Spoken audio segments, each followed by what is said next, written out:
Hello, everyone, and welcome to today's CRM Magazine web event brought to you by Calabrio, Validity, and Dun & Bradstreet. I'm Bob Fernikes, and I'm the publisher of CRM Magazine, and I'll be the moderator for today's broadcast. Our presentation today is titled Master Data Management, A Single View of the Truth. But before we start, I just want to explain how you can participate in this live broadcast. Today's format's going to be a little bit different today. We have 3 speakers, and we'll start off with each one of them introducing themselves and their companies, and then we'll start into our round-robin discussion. But if you have any questions during the presentation, just type it in the question box provided, click on the submit button. I'll try and get to your questions within the body of the presentations, but if for some reason we can't do that, we'll try to get to them at the end, and if we can't do that, we'll follow up within a few days. Plus, if you'd like a copy of the presentation, you can download a PDF from the Handouts tab on the console once the event is archived. And just for participating in today's event, you could win a $100 Amazon gift card. Now to introduce our speakers for today, we've got Craig Todd, Product Line Manager, Reporting and Analytics at Calabrio. Welcome, Craig. Chris Hyde, Senior Vice President, Global Head of Data Solutions at Validity. Welcome, Chris. And Elizabeth Barrett, Leader, Data Advisory Services, Data Strategist and Master Data Practitioner at Dun & Bradstreet. Welcome, Elizabeth. So now I'm going to pass the event over again to Craig Todd from Calabrio. Welcome to the broadcast, Craig. Great. Thank you very much. I will walk through just a brief overview. I've already been introduced, so I am the Product Line Manager for Business Intelligence, and really what that means is I own a couple of different products at Calabrio, specifically related to the BI line as part of our Calabrio on suite of product offerings. So I'm very, very focused on the concepts behind business intelligence.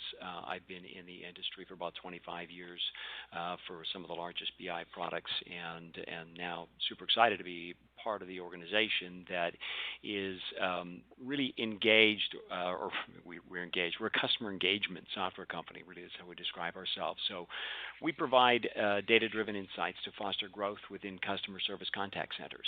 Our Calabrio One software suite offers everyone in the organization, whether you're a contact center agent or the CEO, a better understanding of the customer. And every one of those customer interactions creates insights that expand a business's awareness of their customers overall. So we're really trying to create that customer-centric experience. And for our discussion today, obviously that involves data, the management of data, and more importantly, the concepts behind master data management.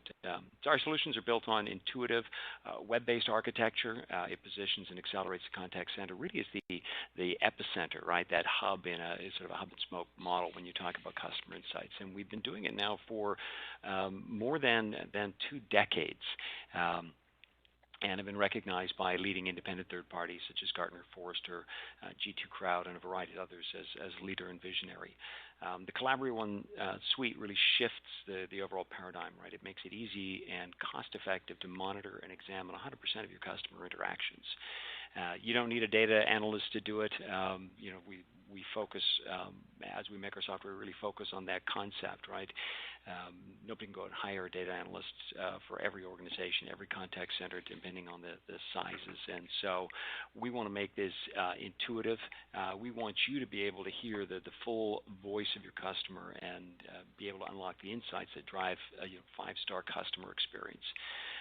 So it's a comprehensive contact center solution. I'll be talking specifically about a lot of the things related to the products that I own, the Business Intelligence line and Calabrio Advanced Reporting.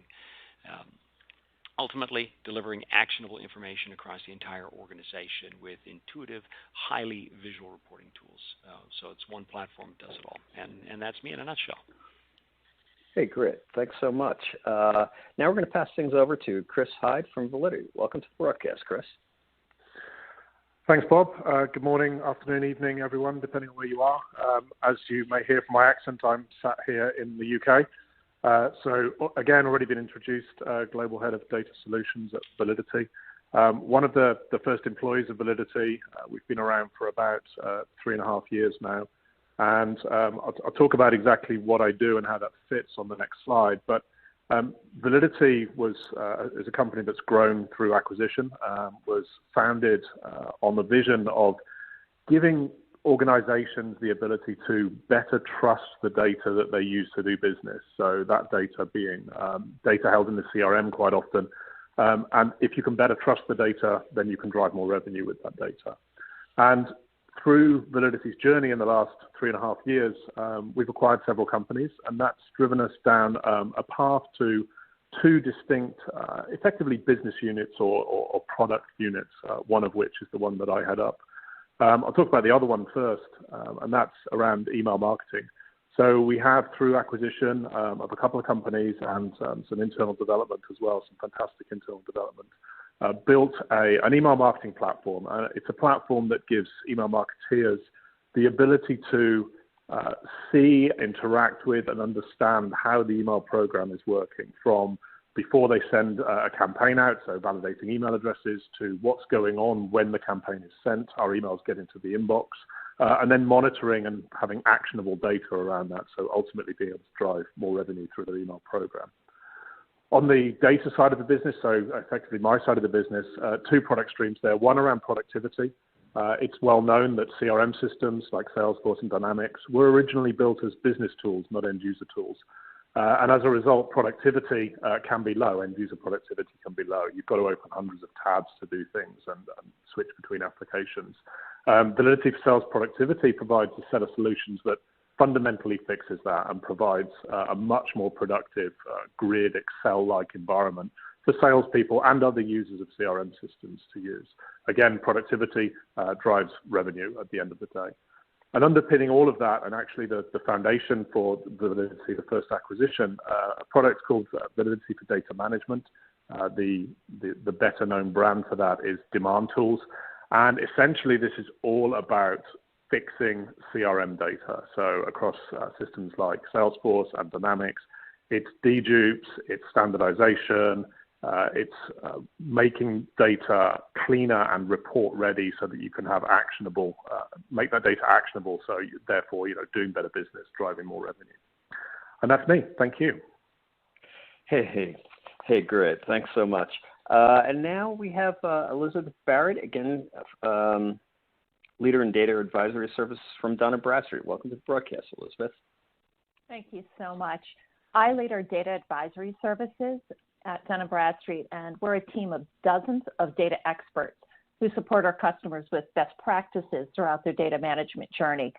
I'm a 30-year veteran in data and technology, 10 years of which I was a global master data program leader as a practitioner, and now working with Dun & Bradstreet customers, making sure that they can turn their data into power. So, my focus today is going to be all about data. And as we see within our own ever-evolving digital world, right, the rapid rate of change in data is overwhelming and constant. In fact, in the next 60 minutes, 193 business address changes will happen. 90 companies will change their name. 12 businesses will file for bankruptcy, just to name a couple. Our mission at Dun & Bradstreet is to take on the detailed and complex work of global data sourcing and verification so that you don't have to. We do that heavy lifting. We provide your data with a foundation of truth required to make the best decision. So unfortunately, though, data issues and inconsistency across internal systems of record create indecision and lack of action. Having a reliable data foundation is the first step in a strong business strategy to fuel growth. So how do we do this? We do it by delivering the unparalleled intelligence available in our data cloud into your systems of record in a flexible and modern way. We want to be part of your data ecosystem. Whether you want to plug in an API directly into your business workflows, get a Slack file, leverage our software solutions, we've got you covered. And our goal is to ensure you are confident you have the most accurate and complete view of your customers across your organization.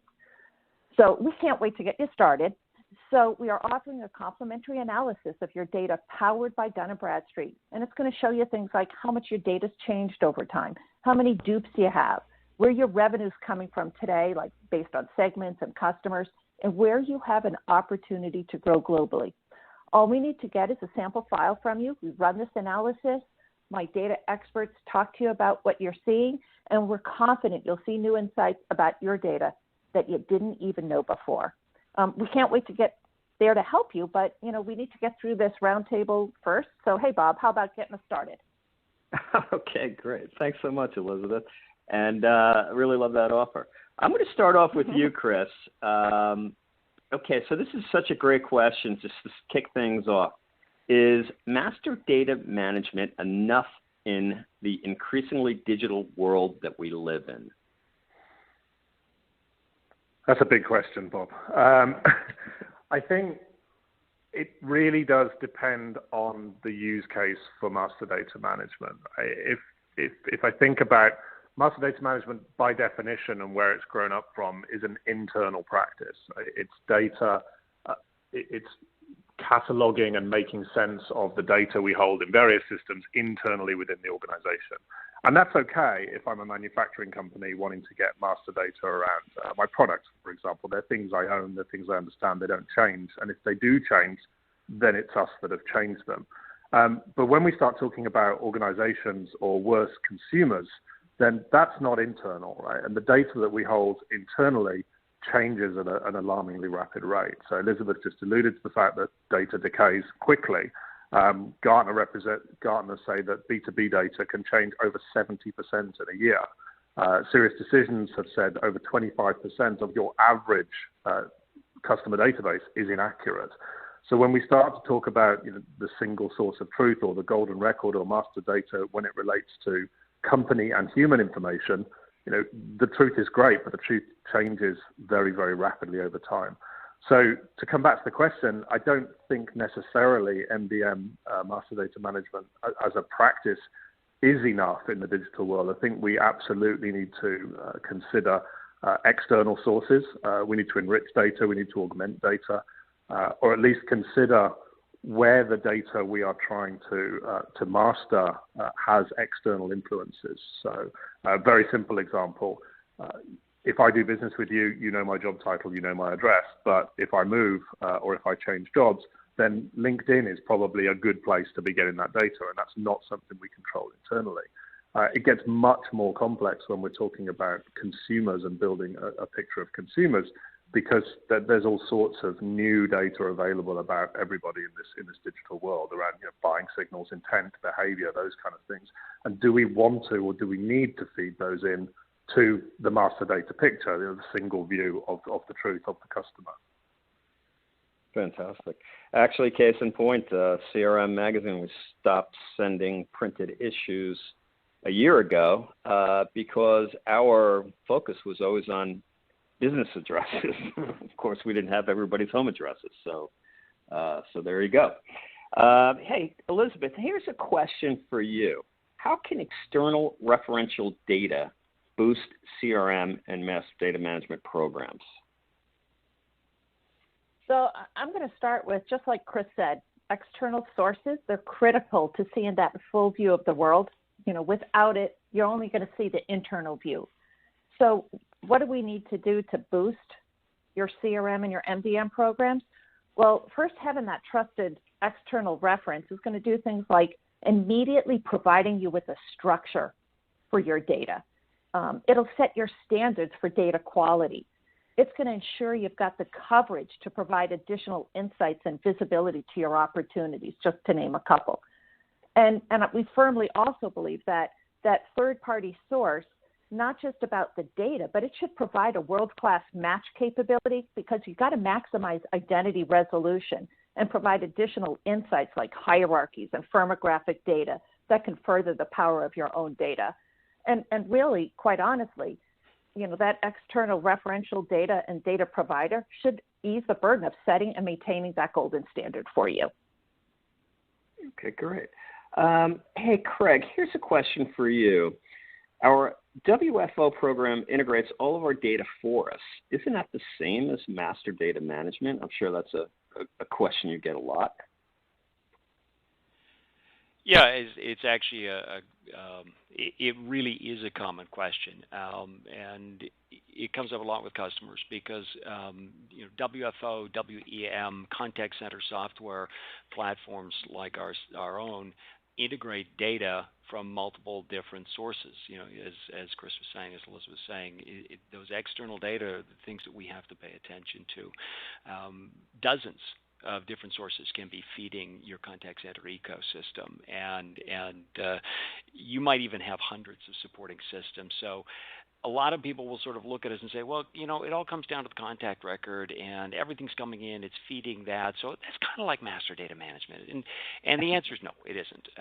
It's an integration of data. Integration is excellent, but we have to create an ecosystem that does have a single source of truth to it. We have to make sure that the data is valid, that it responds to rapid change. In our organizations we deal with usually have multiple different ACDs, IVRs, chatbots, and related systems, and either they're growing organically or they're growing through acquisition, and all of a sudden there are 3 or 4 similar types of source systems. And I actually I can think about dealing with working with a large cable and wireless system many years ago, where the as you suggested with the business addresses and the home addresses, they were trying to create this notion of householding across their business customers and their personal and private customers, and the concepts of just going across those 2 different types of businesses were really challenging. So it's not just enough to say we're integrating in the contact center. You really have to sort of figure out whether you just need a customer master, or maybe you need an agent master as well. Turnover, I think recent numbers, turnover in business is somewhere around 22%. I think in contact center it might be a little bit higher even. How do we create this relevant concept of the agent master? Because we're dealing with not only the idea of a customer experience, but we're also dealing with the agent experience as well, and trying to create valuable experiences for them. So just because it's integrated doesn't mean that you control the system. I think like anything else where we're consolidating data, you need process, you need external tools, you need to develop data stewardship in your organization and evaluate whether a record change in one source system dictates a necessary change overall. So like a lot of consolidators, we offer you a place to consider your MDM strategy, but it isn't just MDM in and of itself. Okay, fantastic. And Chris, I'm going to jump back to you right now. And if any of our other panelists want to jump in, feel free.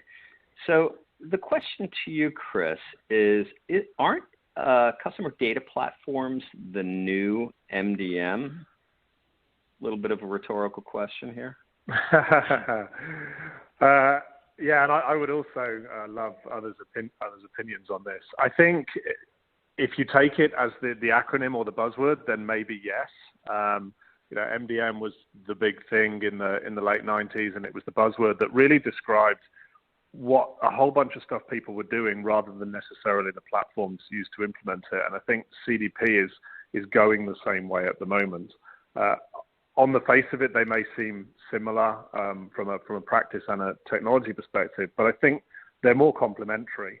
Again, I'll go back to what I said at the beginning. MDM is more about internal, but we have to factor in external sources as well and external factors in the change of the data. CDP for me is much more about the consumer at the moment, and building a profile or building a single view of my consumers, my customers' behaviors, whether that be across external platforms, web platforms, social media, that kind of stuff. But I still need a single view of that customer. So without an equivalent or aligned MDM or single view of the customer type strategy, then the CDP can have problems. So love others' opinions on that if anyone else wants to chime in. Anybody have any thoughts on that? Sure, Bob, I'd be happy to. Elizabeth? I mean, it's really interesting, right? Like, we're making a lot of these applications, we're asking them to do things that they may not have been designed to do, but that's what our customers have in front of them. And within this agile world that we live in, they're being asked to do more in a short amount of time. So why not try to make sure things happen? It's the nature of what we're living in today. Not everyone can go out and buy, a large platform. Quite honestly, there's only a couple thousand out there right now. most people are trying to do what they can with what they have. Fantastic. Hey, Elizabeth, unless Craig wants to answer anything, I'm going to post this Elizabeth next kind of took the words out of my mouth, so that was great. Perfect, Craig. Hey, Elizabeth, can you share some best data practices in keeping an effective CRM or MDM initiative on track? Sure. And let me be clear, mastering data happens all along the data management journey, from storing data in a file or a single application like the CDPs we were just talking about, to a CDP connecting to an ERP, all the way to enterprise data management initiatives. So no matter where you are in your journey, we believe keeping an eye on these 6 best practices will keep you focused and progressing along your master data journey. So I'm going to suggest keep an eye on these 6 as I talk through them, but I'll be also happy to provide, additional insights on these 6 anytime you need. But the first one is just master data readiness. It's benchmarking data quality as well as your organization's readiness and ability to ingest, digest, and support change in your data management processes.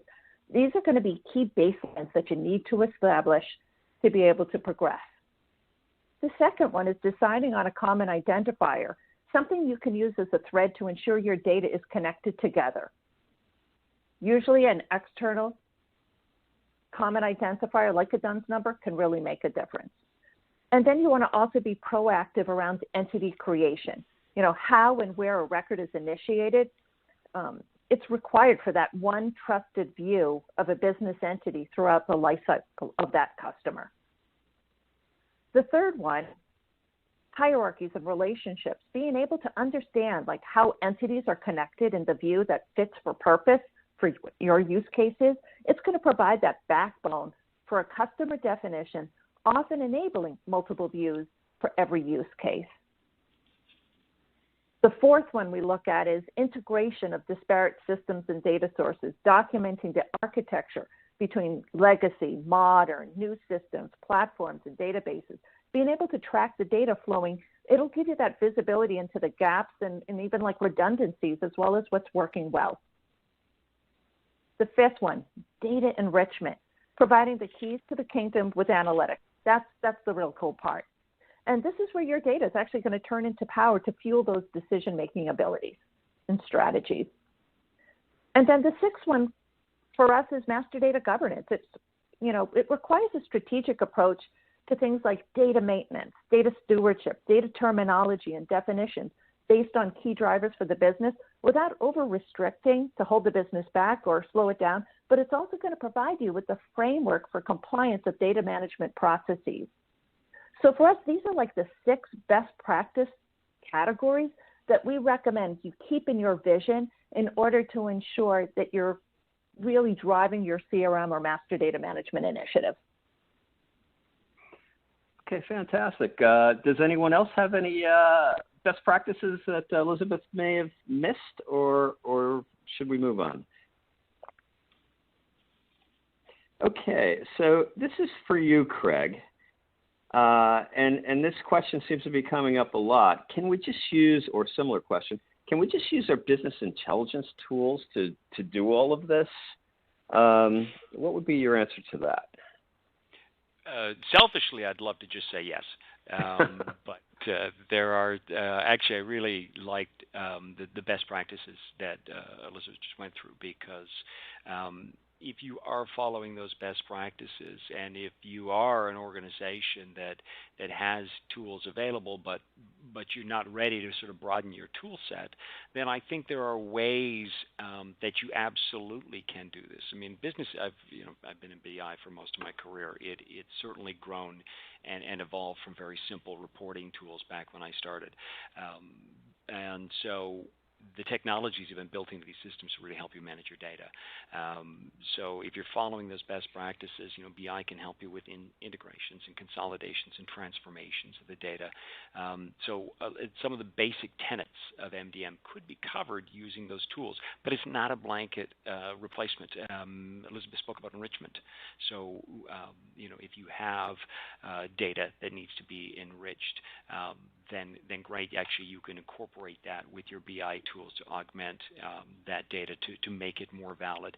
You can be using the BI tools to help you with data quality analysis, grouping, or help or householding. So those types of things are really, really important in developing that strategy. So absolutely, it's going to be able to augment what you do, and it's an absolutely great way to start. You use the technology you have, but don't forget those best practices and make sure that you have the right people in place, the strategies in place, establish the processes.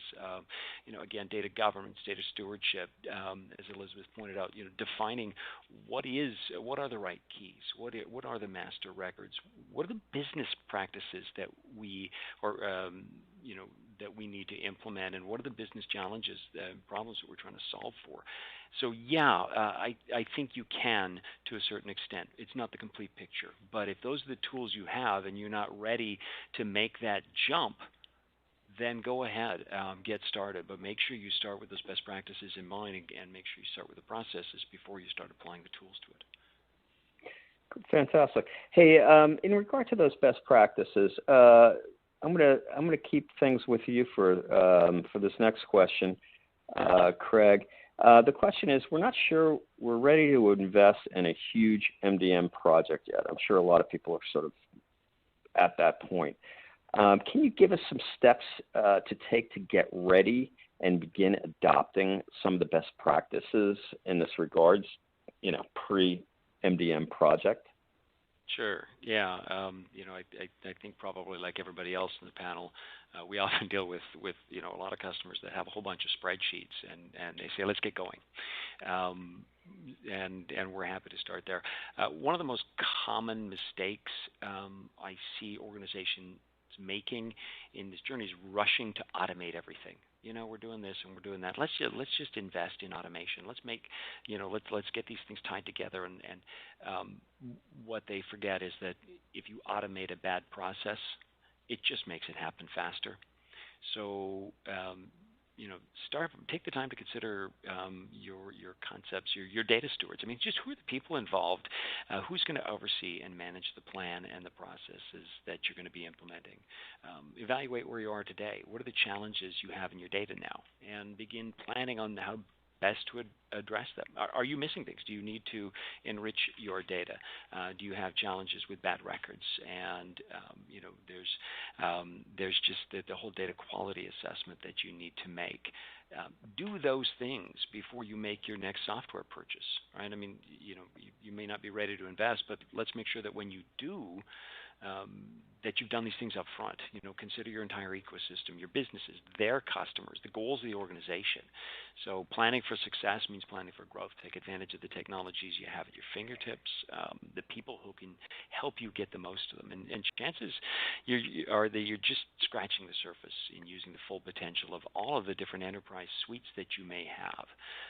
So I am not surprised when a customer's purchased something new and they haven't actually bothered to find out that they already owned 90% of what the new product was. So sit back, go back to the concept of best practices, research where you're at, figure out what business problems you're trying to solve, the areas where you need help, and then catalog the tools you have before you get going. Fantastic.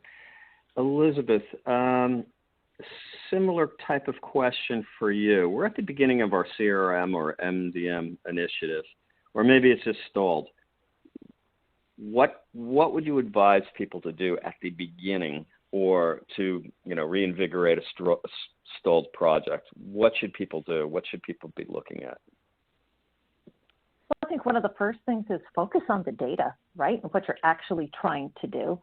We often see customers thinking technology before they even know what their data looks like, what's the quality, what their capabilities are, how much data they actually have. So they're off buying technology or trying to figure out what tool they have in their stack, and they're going to try to repurpose it, and the data becomes like an afterthought. And so they start up on their initiative, and then all of a sudden it's like, oh my gosh, I forgot about the data, and look at it, I'm not achieving the results that I need. So really, that's like the first thing. Focus on the data. Another thing I highly suggest is don't go it alone. You can hear just by this conversation, Data's complex. It's constantly changing and moving. Priorities change. And when you go it alone, you got to be in charge of everything. So, again, we highly recommend getting help from a third-party data resource like Dun & Bradstreet, someone who's been through this over and over and over. We know the pitfalls. We know the things to capitalize on. We're going to help you in that journey. I'm going to say stay on top of those 6 best practices. Keep them in your sites. You almost can't have one without the other. I mean, could you imagine if you're focusing so much on creating a common identifier and, how you're creating records and you don't have much governance involved, right? I mean, you got to keep all of those in your sites. Next, don't boil the ocean. That could be a whole topic into itself here, right? Do what you need to do. Think about showing value every step of the way because, having been a practitioner for 10 years, nobody in senior management has patience for valuable data and insights. They want anything they can get their hands on. So think about this in steps. Think about what kind of value you can bring and make sure you're progressing and showing things that way. And just don't lose sight of making your data a strategic asset. It's got to be like forefront in the executive's mind, in the company's mind. Everybody in the company touches data in some way, shape, or form. So the more you can make sure that it's top of mind, you're going to keep progressing along. And if it stalls, it's going to, get back up and running. If you haven't started or you're trying to make some inroads, it's a great way to start thinking.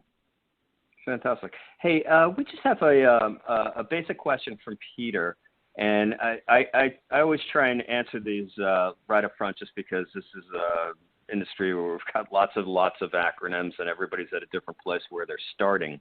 And Peter's question is, okay, so Salesforce has accounts, contacts, opportunities, quotes, etc. What is the master part of the data that everyone is referring to? So I'll be happy to jump in. Yeah, absolutely. Sure. I mean, especially because it's related to data. I mean, mastering is making sure you've got the foundational data, quality, structure, connectivity that's going to help your CRM do what it needs to do for you. So we look at it as several different components. Master, it's a broad term, but it's something that can lead you to your end result, to the insights that you need. It's all encompassing. Okay, fantastic. Okay, all right. So, Chris, I was going to add. Sure, absolutely. Oh, apologies. So yeah, I totally agree with that. Master changes from organization to organization, especially if you're using a technology like Salesforce.com, because everybody makes it their own. So it really is a strategy about determining where the critical records are and managing the master data. If you've got similar feeds of information, if you determined that based on your organization you needed a customer master record and you've got 7, 8, 10, 12 different systems that are feeding you data about customers, which is the master record? There's lots of different strategies. We talk about golden record. Things are changing a little bit when you talk about customer data platform as well. But what is the single source of truth, right? I mean, if you throw around the word master a lot for the specific records that you manage, that your business lives and dies on, what is the single source of the truth? It gets back to the whole, I guess, our title of this presentation. That's ultimately master, or at least I try to simplify things. But Elizabeth's right. There's a whole bunch of things going on. All right. Yeah, I think I can. Sure. Sorry, Bob, to cut you off. I think I can add some context to that as well, specifically in the realms of Salesforce. And to Craig's point, if there are a bunch of integrated systems, each with their own data standards, each with their own parts of that master record. If you want to choose Salesforce as the master, that's great, but we have to have some standards around how we are integrating and capturing that data in the first place. So there's no use integrating a whole bunch of other systems into Salesforce that have slightly different data standards, slightly different ways of referencing companies or numbers or addresses or those kind of things, because all you end up doing then is pulling data into Salesforce and creating duplicates. And when you've got duplicates, immediately you have no master, and then there's a whole separate exercise you need to go through, A, to get rid of that stuff, but then B, to find out how it happened and then start to standardize across those other systems. And as Craig said earlier, I think it was, that involves a lot of people across the organization, because undoubtedly those systems are owned by different stakeholders within the organization. And you really need to bring all of that together before you can start to get to this notion of a golden record or single source of the truth. Okay, fantastic. Here's another question for you, Chris. So if you can just stick around. Can master data management alone help deliver world-class customer experiences? No. Should we move on? Okay. Great. No, it's a good question, and I genuinely think at a high level the simple answer is no. Customer experience is about knowing your customer, knowing how you relate to your customer, knowing what they want from you, knowing how you can service them, market to them, sell to them, what they expect of you, and a lot of that is outside of master data management. If I take us right back to the very beginning, Elizabeth talked about augmenting data. I mentioned it briefly. And whilst master data management done well can give you that internal view, that golden record, that single view, I can tell you everything you need to know about the customer, from what they've bought from us in the past, how their buying habits, their address. But in the magazine example we saw earlier, that goes out of date very quickly, so we need to fix that. And immediately then customers not getting the magazine, bad customer experience. So I think it's a combination of MDM and a bunch of other factors. It's augmenting that data with external sources. Craig just mentioned the CDP. If in a consumer world, it's understanding the profile of somebody. If I'm take an example. If I'm a car dealer, I can tell you, that you bought a car from me. I can tell you how much you paid for it. I can tell you when you did it. And master data management and linking all of our systems internally, I can even say the payment plan you were on when you bought it and all of those kind of things.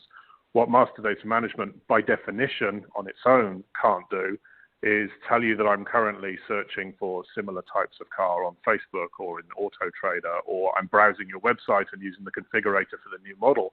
Now, great customer experience would be seeing all of that stuff and then taking some action, interacting with the customer and making them, feel like you know them as a brand or as a person, your brand.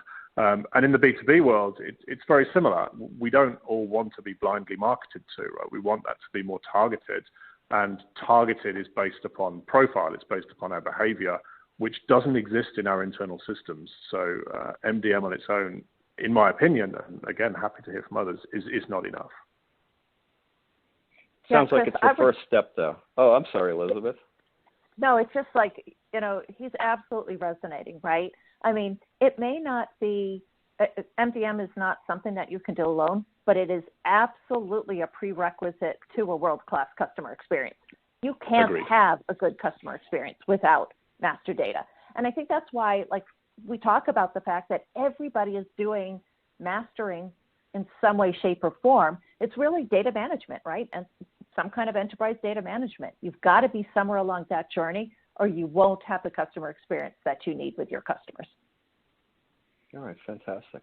Hey, Craig, I'm going to jump back to you. We haven't heard from you in a little bit. Okay, so here's another question. We already have a corporate data warehouse. Isn't that enough? It seems like people are, trying to figure out, what part of their ecosystem can do some of these parts. What would you say about a corporate data warehouse? I'd say you're on the right track. It's a good start. So if you have one, you're likely, you've likely implemented some strategy around it. We talk care and maintenance, or the care and feeding of your data warehouse, and you've got some people and process in place to govern its use and its growth over time. but often I find companies are not considering all of the parts of their business in their data warehousing strategy. People usually make the investment first in sales and marketing, right? Where does all the money get brought in? And they're going to leave out support or service or their customer contact center because they might just get left using the tools that came with the software. So with early strategy or early stage data warehousing strategies, some companies fail to plan for the concept of the slowly changing dimension, and we've heard Chris talk about, Elizabeth talk about it. Something as simple as a title. How many of us have been cold called by somebody who wants to sell us something, and the title they're referencing us with, and maybe even the phone number the company name they're using is 3 companies ago, or 3 promotions ago, or from 4 years ago. So they fail to plan for the things that are going to change, and data warehouses can be quite rigid and brittle. Interestingly, in my notes, I was going to start quoting some things that Dun & Bradstreet had reported, but I think Elizabeth already rattled all off the number. But 21% of the CEOs are going to change, and 20% of all the addresses are going to change, so what is constant contact? Talking about the email bounce rate being around 10%. So all of that change isn't often built into the typical data warehousing strategy, and so start thinking about that up front. Don't, try not to plan for failure. And that's a tough ask when you're managing an awful lot of data. But generally speaking, a lot of organizations don't necessarily take a very holistic approach to building that data warehouse. It's usually driven by the immediate needs and the immediate value, and usually paid for by the parts of the business that are bringing in the revenue. So consider the change and understand that you are going to need to be updating this data on a regular basis. And so do you have the right systems and processes in place to be able to do so? Right. A great start. I always applaud anybody who's thinking about that. Right. Absolutely. Hey, Elizabeth, why is referential data so critical to your data journey? And I think that's the first time I've heard data journey. Maybe you can even just mention or just kind of fill in what a typical data journey would look like. That'd be great. Sure. So, happy to. Yep. Yeah, I think, I think we talked a little bit about it here, right? Where sometimes you have customers who are working with a file. They've got great Excel spreadsheets and access databases, right? That's typical, the start of their data journey. They've got to take some information and find out something critical about it. Maybe it's setting some strategy. Maybe it's about putting a marketing campaign together. Then the next part of the journey tends to be, okay, I've got an application, I got my CDP, and I actually need to make some sense out of it. And, we see more times than not CRMs that have to be restarted a couple of times because the data inside just gets overwhelmed and somewhat corrupted because there's lack of governance and lack of some of these best practices applied. They've got the next stage typically is when you have connections happening within a business unit. The CRM is talking to the financial system, and you're trying to make sense of the, opportunity to cash perspective. And then, of course, the last being, what we would consider the most mature aspect of the data journey is when you're thinking enterprise-wide, right? Taking a couple of different business units and really trying to connect things. Thinking about maybe some of the data being centralized, but, being able to have that federated model where each of the business units can do what they need to do to drive the business. So, from our perspective, that's why we look at data as being so imperative, because you actually have to try to figure out, where you're at in the journey and what you need to progress, because the more you progress, the more meaningful your data becomes, the more insightful, the more decisions you can make on it. And then, of course, data will become an asset for you. So, you asked why is referential data critical? Well, the first thing is you don't know what you don't know. Your business really can't grow with just an inner generated view of the world. You know what your customers look like, you know who you're targeting, but who they may be connected to, what does their hierarchy look like? It's so much easier to sell to a family member than it is to go out and find a brand new prospect, right? But if you don't have visibility into a family member, how do you know that they're out there? So, that to us is one crucial part. And then, of course, what you don't know will actually hurt you. Not knowing or being able to fact check your internally generated data, it could provide, incomplete or even worse, incorrect data for decision making. How many of us have salespeople that put records into Salesforce based on what they know or what they want to be? Hey, I used to be in sales, and I could tell you, it's easy to change the city or state of a particular location because you might want that in your patch. Bias can get in there. So having that referential data source, adds truth to it. It provides relevance. Your organization's master data gains significance when it's updated, validated, enriched by well-curated external referential data. It reduces the burden on maintaining data. For all of us who've been a practitioner, trying to keep up with the changes as we've been talking about, it's excruciating. I've actually been involved in programs where we went live with our master data program on a Monday, and by Friday, it's out of sync already. So you have to be able to understand how to keep up with that, and you need reference data to help maintain those changes. And really the last is around reliability. We remove the guesswork with referential data. Authoritative sources provide strength for the data, and it can be used contextually to prove theories and even settle arguments. So there's so many key points to why referential data should help.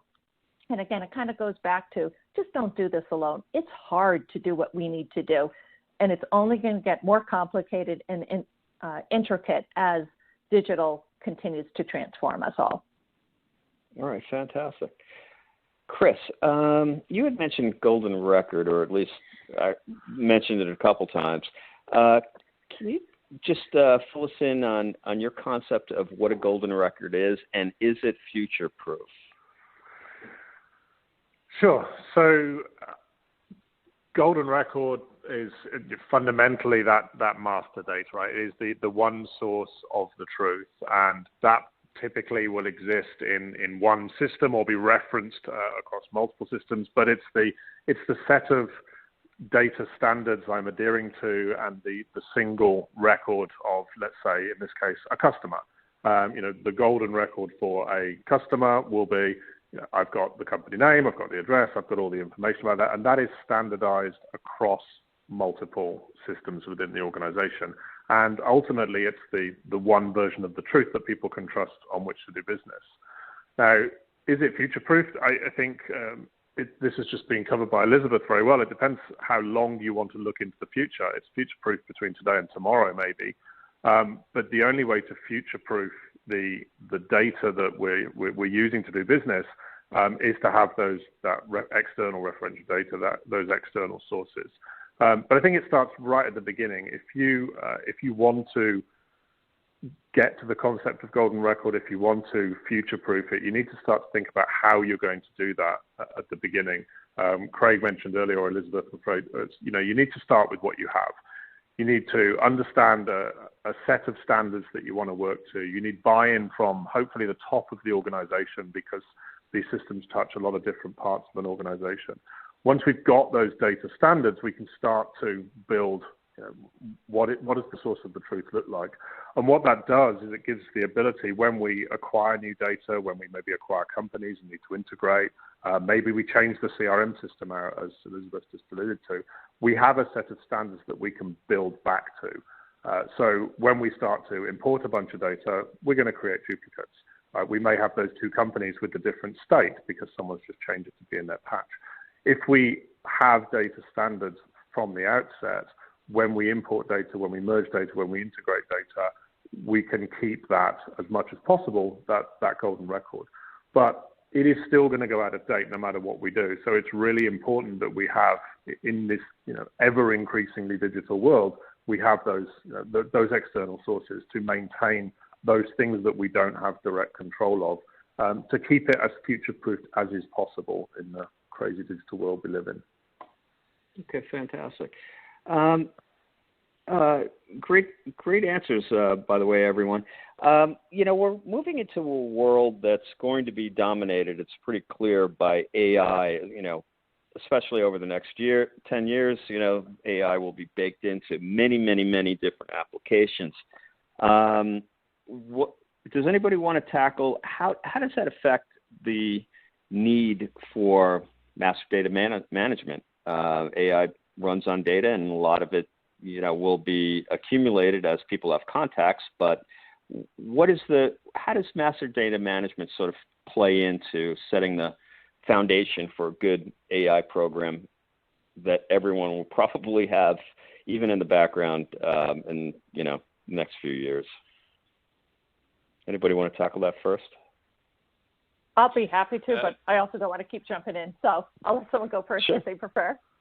Okay. I'll start with a very simplistic view, and Craig alluded to it earlier. If you're going to automate anything, you need to start with good data, because if you start with bad data, then the AI is just going to be bad, and it's kind of garbage in, garbage out. So in that sense, master data management absolutely helps and is absolutely part of the foundation of good AI, good machine learning. Ultimately, if a machine is making decisions and learning based upon data that is incomplete, or data that is bad, or data that takes things in a different direction, then you're only going to get out what you put in, and that's not going to be very much unless the underlying food for that intelligence is good. Yeah, Chris, it's great. Yeah, point. absolutely. Hey, Chris. Just to augment that, I think that is so critical. Artificial intelligence and machine learning systems, they can only learn and grow from the things that we teach them. And so if we're teaching them the wrong things up front, they're not going to do very, very well. So being able to provide that governance in front of starting to do the machine learning on top of these things is absolutely critical. And there have been multiple different stories published over the years at very, very public and failed attempts by machine learning systems to get the right thing done, and very often they can be fed bad data. So I just wanted to echo the things Chris was saying, for sure. Sure. Elizabeth? Yeah, it's absolutely the case, right? Artificial intelligence, it's based on how you train your data. So you've got to have a reliable set of master data. That's number one. At Dun & Bradstreet, being a data company, we use machine learning and artificial intelligence in so many of our different analytical capabilities, and we have to make sure that it's established with that foundation of truth. So, any of the results that we'd have, if we don't have good, clean foundational data, what we're producing is going to be inaccurate, or maybe provide concepts that are far off or far-reaching. So for us, it is absolutely critical to have your data as mastered as you possibly can. And again, it's based on a lot of those 6 best practices. So, artificial intelligence, machine learning can't happen without that foundation of truth. Okay, fantastic. It looks like our audience has been a little shy today, so I think we've covered the questions that came in. But I want to thank everybody that joined us today, everyone that asked questions, and especially our speakers and sponsors. Again, we've got Craig Todd, Product Line Manager at Calabrio, Chris Hyde, Senior VP at Validity, and Elizabeth Barrett, Leader Data Advisory Services at Dun & Bradstreet. So